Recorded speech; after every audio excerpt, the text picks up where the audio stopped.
Hello বন্ধুরা, তোমরা সব কেমন আছো? আশা করে ভালো আছো। তো আবার একটা ভিডিও নিয়ে চলে এলাম। এটা হচ্ছে পুট্টি করা আছে। তো একটাই রুম, সবই দেখাবো আপনাদেরকে। তো প্রথমে বলি, এটা আছে বাই কালার করা আছে। বাই কালার করার মধ্যে একটা দেওয়ালেতে টেন্সিলের ডিজাইন করা আছে, দুটো দেওয়ালেতে বাবলস করা আছে,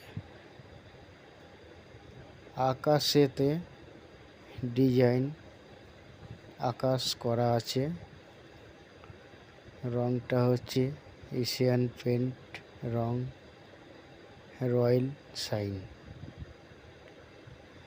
দরজা জানলাতে গোল্ডেন ব্রাউন আর আইভরি রং করা আছে। পেছু দিকে জানালাতে এটা তো করা আছে রং একটা গোল্ডেন ব্রাউন আর আইভরি। যদি ভিডিওটা ভালো লাগে লাইক কমেন্ট শেয়ার করবেন।